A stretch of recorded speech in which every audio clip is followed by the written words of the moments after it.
topik berikutnya kemonotonan dan kecekungan. Nah, sekarang kita akan lebih tajam lagi dalam mempelajari perilaku fungsi, ya. Jadi waktu mencari maksimum minimum itu kita hanya meninjau titik kritis, mencari yang mana yang paling besar di titik kritis itu atau yang paling kecil. Nah, kita ingin lebih jauh sekarang. Fungsinya ini sebetulnya gimana sih? Di selang ini bagaimana, selang yang lain bagaimana? Jangan-jangan di satu selang fungsinya naik, selang lain turun, ya, cekung ke atas, cekung ke bawah. Itu yang akan kita bahas. Jadi selang kemonotonan dan selang kecekungan. Ya. Terkait dengan selang kemonotonan, mungkin kita bisa menentukan titik ekstrim. Terkait dengan selang kecekungan, mungkin nanti ada yang namanya titik balik, ya. Monoton ini terkait dengan apakah fungsi itu naik atau turun. Naik pada suatu selang itu artinya ini.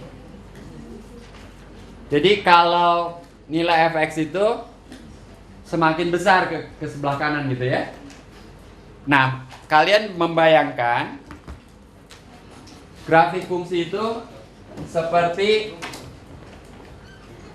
ketinggian suatu permukaan dilihat dari depan begitu ya.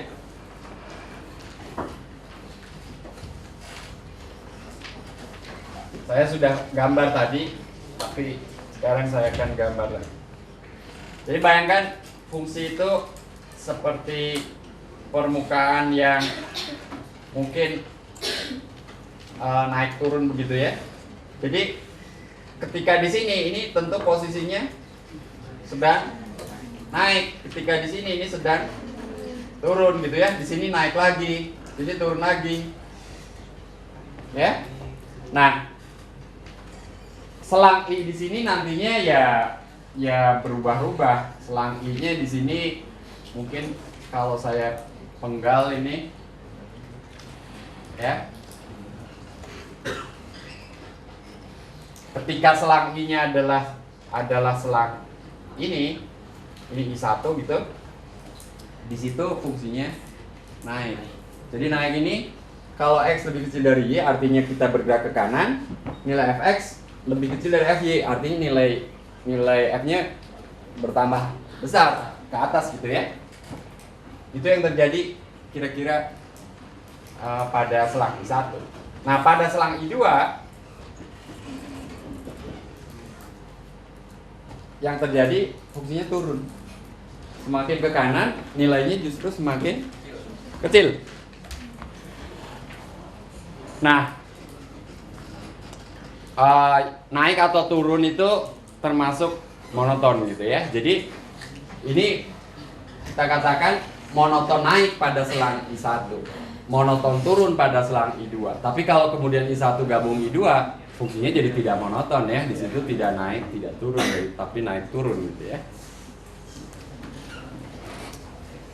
Kapan kita bisa mengetahui fungsinya naik atau turun tanpa harus menggambar, tanpa harus tahu grafiknya seperti apa. Nah, turunan itu senjata yang powerful untuk menyimpulkan fungsinya monoton naik atau turun ya.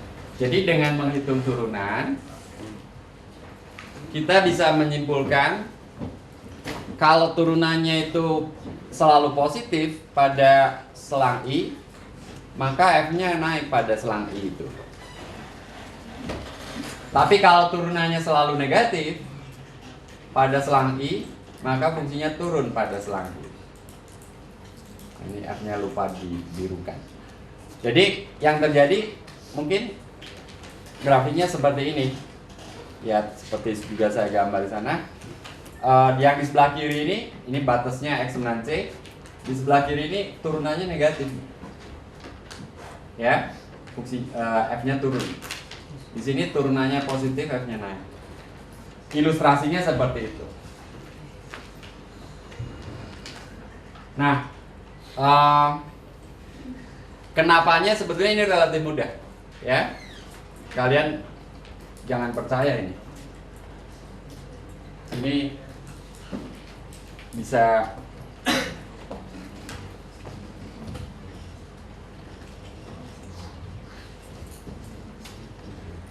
dihitung kalau diketahui F aksen X itu positif untuk setiap X anggota I. Waduh, videonya out.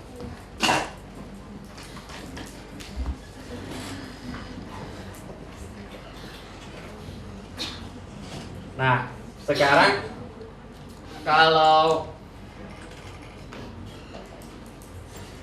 saya hitung Fx min Fy per X min Y,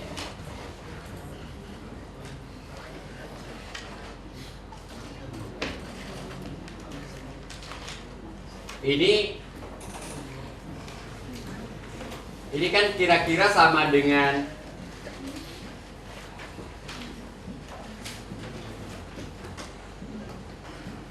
ini X-nya menuju Y ya. Jadi ini kira-kira, ini saya masih pakai kira-kira memang karena ada satu teorema yang belum kita punyai sekarang ya. Tapi ini kira-kira sama dengan F aksen Y lah katakan ya. Kalau X-nya dekat Y ya. Kalau X-nya dekat dengan Y. Jadi ini positif. Jadi kalau ini jelas, ini dalam hal ini X-nya lebih kecil dari, kalau X-nya lebih kecil dari Y, ini negatif kan? Kalau ini negatif, itu juga negatif. Artinya Fy akan lebih besar dari Fx. Ya, jadi kalau ini akan menyebabkan nantinya Fx min Fy dalam hal ini negatif. Karena ini negatif, maka ini akan negatif juga. Karena ini hasil bagi ini kurang lebih sama dengan turunan yang positif gitu ya. Jadi Fx akan kurang dari Fy. Jadi akan naik. Ya, tapi dari gambar mungkin memang lebih jelas maksudnya ya. Kalau turunan positif itu ya nanjak gitu ya. Garis singgungnya di setiap titik di situ miring ke kanan. Jadi nanjak grafiknya. Kalau nanjak ya fungsinya naik. Nah, pada gambar di samping ini khususnya kalau memang seperti ini kejadiannya, titik yang memisahkan selang yang naik dan turun itu menjadi titik penting di sini. Ya, kalau di sini memang turun, tidak ada kenaikan lagi, di sini naik, tidak ada penurunan lagi, berarti titik ini adalah titik minimum. Ya. Karena setelah titik itu ini naik terus. Sebelumnya datang dari tempat yang lebih tinggi, turun ke nilai ke titik itu, berarti dia titik minimum. Ya, tapi kalau ada banyak tempat, ada banyak selang naik dan turun, titik ini bukan minimum dari F karena masih naik lagi. Dia minimum. Tapi dia bukan minimum karena di sebelah kirinya masih ada bagian ini yang kemudian nanti kalau ngelihat ke sebelah kiri diturun gitu ya. Ini juga bukan maksimum ini, walaupun yang habis naik turun karena ada yang lebih tinggi. Nah, tapi nanti kita akan memberi nama titik-titik tersebut itu tetap penting. Namanya nanti maksimum lokal dan minimum lokal. Kalau begitu, yang seperti ini atau yang seperti itu di situ maksimum global gitu ya. Jadi ada maksimum tuh, ada maksimum global, ada lokal nantinya. Yang sekarang ini kita bicarakan baru yang global. Ya. Nilai yang terbesar dari domainnya di antara titik-titik di domainnya.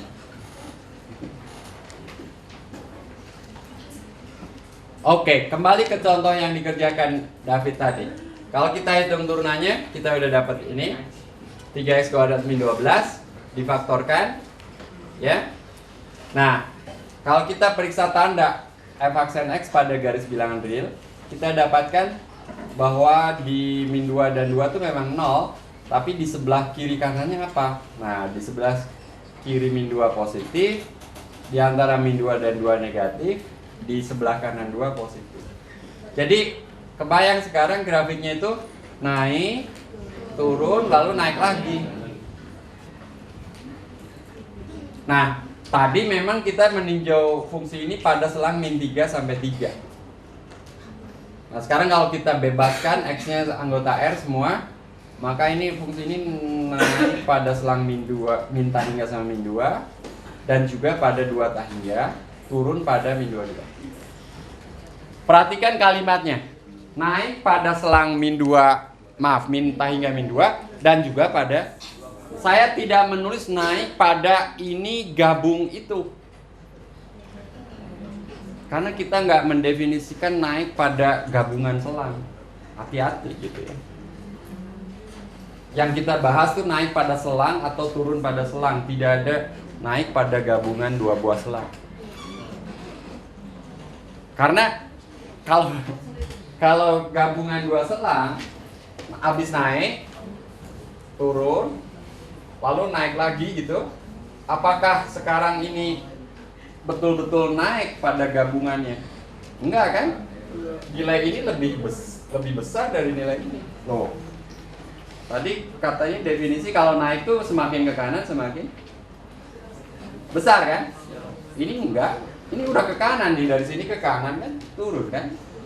Jadi hati-hati mengatakan naik pada I1 dan naik pada I2, tidak naik pada I1 gabung I2.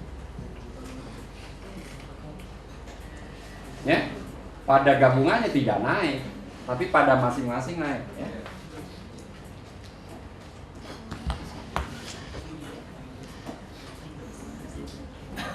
Ada pertanyaan?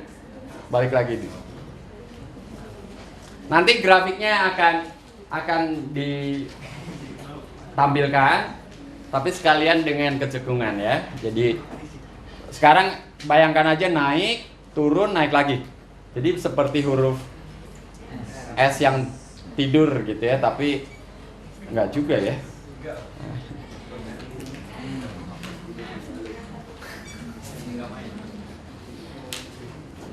Ya, seperti ini. Oke. Kita lanjutkan dulu dengan kecekungan. Nah, kecekungan ini kalau lihat gambarnya lebih mudah. Yang seperti ini nanti kita sebut cekung ke atas. Yang seperti ini kita sebut cekung ke bawah. Kita nggak pakai istilah cekung dan cembung karena sering ketukar. Ya, kita pakai cekung aja. Tapi cekungnya ada yang cekung ke atas, cekung ke bawah. Oke, yang ke atas seperti U, yang ke bawah seperti N gundul.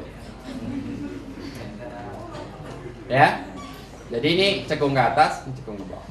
Nah, definisinya kalau f aksen naik pada I, grafik fungsi f cekung ke atas. Kalau f aksen turun, cekung ke bawah. Jadi tergantung pada f aksennya. Ya.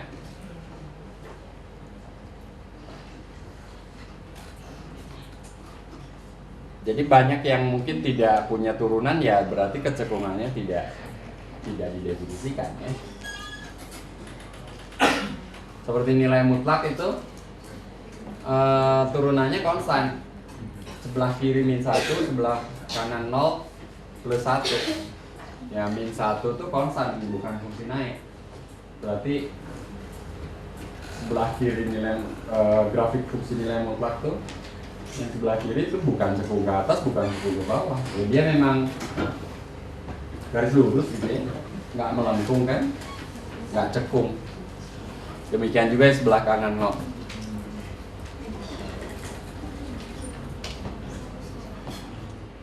Oke. Kapan kita bisa tahu cekung ke atas atau cekung ke bawah dengan lebih cepat? Kalau dari turunan pertama kita harus periksa naik atau turunnya si F aksen itu. Nah, turunan kedua sekarang itu bisa memberitahu kita grafik fungsi F ini cekung ke atas atau ke bawah hanya dengan melihat turunan keduanya itu positif atau negatif. Ya. Kalau turunan keduanya positif, grafik fungsinya cekung ke atas. Kalau negatif, cekung ke bawah. Kenapa? Penjelasannya seperti ini. Kalau positif, tadi kita membahas kalau turunannya positif, fungsinya naik. Nah, sekarang kalau turunan keduanya positif, berarti F aksennya yang naik. Nah, kalau F aksennya naik, menurut definisi tadi, fungsinya cekung ke atas. Kalau turunan keduanya negatif, berarti F aksennya turun, F-nya cekung ke bawah.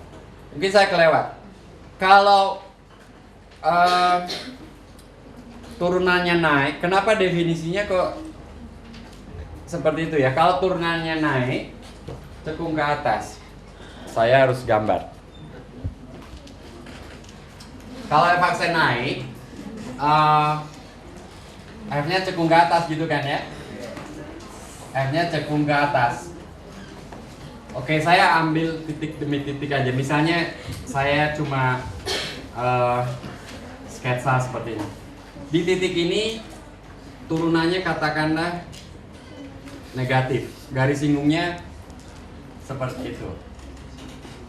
Dari negatif, kemudian suatu saat turunannya jadi 0. Nah, nambah kan? Dari 0 suatu saat turunannya positif. Habis itu makin curam. Gitu kan? Jadi ketika di sini turunannya negatif, maka berikutnya tentu nilainya akan lebih rendah. Ketika di sini turunannya 0, lalu agak ke kanan sedikit turunan, karena naik agak ke kanan sedikit turunannya akan positif, jadi akan lebih tinggi, makin tinggi, ya. Jadi grafiknya memang sesuatu yang akan tampak seperti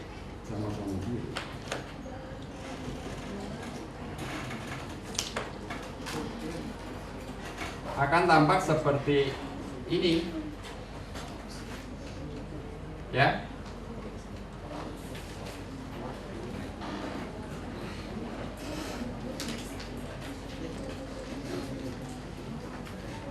Nah, itu yang cekung ke atas. Kalau cekung ke bawah, kalian bisa gambar. Kalau turunannya itu turun, artinya nilainya semakin kecil. Jadi bayangkan tadinya positif, kemudian makin lama makin kecil, kemiringannya makin rendah, kemudian suatu saat datar, berikutnya mungkin jadi negatif gitu ya. Jadi yang terjadi kira-kira akan seperti itu.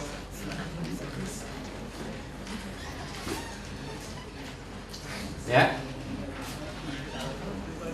Jadi ini yang F aksennya turun. Sini F akan cekung ke bawah.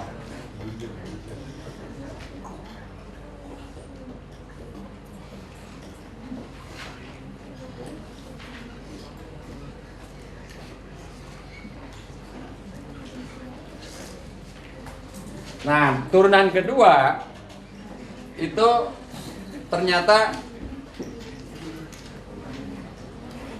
cukup kita ketahui positif atau negatif ya. Karena kalau turunan kedua positif berarti turunan pertama naik. Jadi yang seperti ini tuh turunan keduanya di situ positif. Yang di bawah turunan keduanya negatif.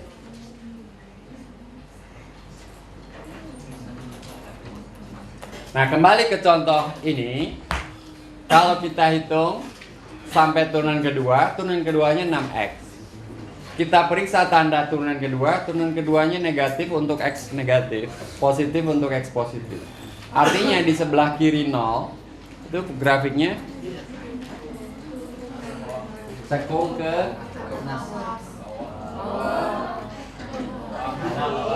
negatif, cekung ke positif, cekung ke gampang ingetnya ya, yang negatif ke bawah, yang positif ke atas.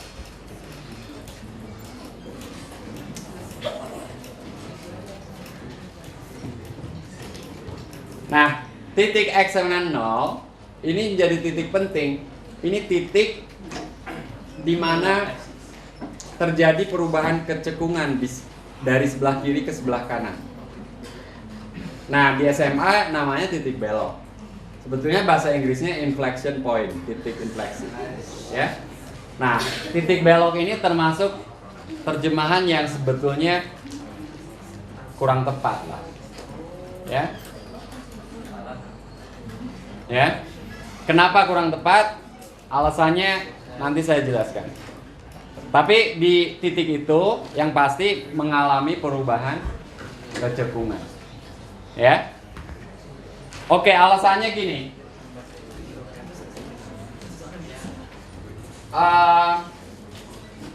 Ada dua cara untuk memberi interpretasi grafik fungsi ini ya. Ketika kita membahas naik turun, ini seolah kita lihat dari depan, ini seolah permukaan bukit gitu ya. Ketinggian bukit kita lihat dari jauh. Oh iya, ini ada orang sedang nanjak, naik lalu turun, naik lagi. Ya. Nah, kira-kira kalau dibahas kecekungannya, di titik ini terjadi perubahan kecekungan ya. Habis cekung ke bawah, cekung ke atas, cekung ke bawah lagi gitu ya. Jadi di titik ini terjadi perubahan kecekungan. Apakah di titik itu sedang berbelok? Apanya yang belok? Ya. Ya. Oke, mungkin cara menafsirkan grafik ini salah. Ada cara kedua. Cara kedua, kita anggap ini lintasan sirkuit gitu ya. Ya, artinya kita melihat ini jalan dilihat dari atas. Oke? Seperti kita melihat ke atas. Ini ada jalan, ini ada orang bergerak. Ya. Nah, waktu di sini kalau bayangkan kamu naik sepeda pakai stang. Stang kamu tentu lurus ke depan, tapi ketika di sini belok kan? Jadi yang belok tuh di situ. Ya kan? Nggak. Waktu di sini stangnya kemana? Lurus. Nggak belok. Yang terjadi adalah ketika di sini stang kita tuh agak ke kanan, ketika di sana stang kita agak ke kiri. Pas di titik itu justru lurus. Itu adalah titik banting stang ya, banting setir. Jadi nggak ada belok. Baik dilihat ini sebagai permukaan ketinggian ataupun jalan dilihat dari atas, tidak ada belokan di situ. Jadi istilah titik belok itu salah sebetulnya. Tapi ya sudahlah. Kalian mungkin sudah susah mengubah itu ya oke. Kalau mau menyebut titik belok masih boleh ya. Asal sadar aja tidak ada yang belok di situ. Ya. Inflection tuh kalau dicari terjemahannya apa ya? Inflection. Mungkin justru no flexion, tidak ada arah gitu ya. Tidak ada belokan mungkin.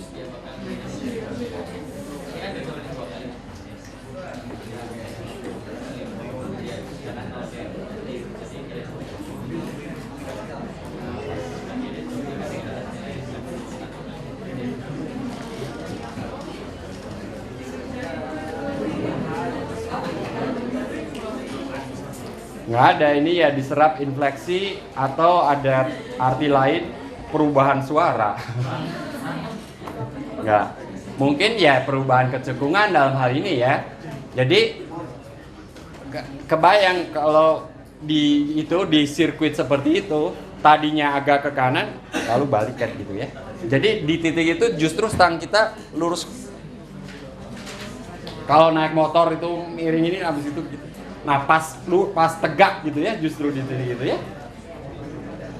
Artinya pada saat itu nggak ada belokan.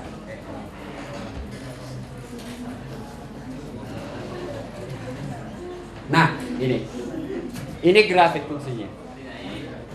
Ya, jadi yang tadi naik sampai min 2 naik, dari min 2 sampai 2 turun, habis itu naik lagi. Nah ini bukan maksimum global, kecuali kalau hanya dari min 3 sampai 3 yang dikerjakan David tadi. Ini juga bukan minimum global, kecuali dari min 3 sampai 3 atau lebih lebar lagi sedikit. Tapi kalau terlalu lebar, ini nanti ada yang lebih kecil lagi. Jadi ini bukan minimum global. Ini juga bukan maksimum global karena nanti akan ada yang lebih tinggi lagi. Tapi untuk dari selang min 3 sampai 3, ini memang maksimum, ini minimum. Karena habis naik turun, berarti dia maksimum itu. Cuman maksimumnya untuk yang aman, maksimum lokal. Ini habis turun naik, berarti dia minimum. Sekali lagi yang aman minimum lokal. Sekarang tinggal domainnya di mana, gitu ya. Kalau pada seluruh R, ini bukan minimum global. Tapi kalau pada selang min 33 dia minimum, ini maksimum. Nah lalu kecekungannya, ini cekung ke bawah sampai 0. Dari 0 sampai tahingga cekung ke atas. Nah di 0, kalau ini dianggap sirkuit dilihat dari atas, ya tidak ada belokan.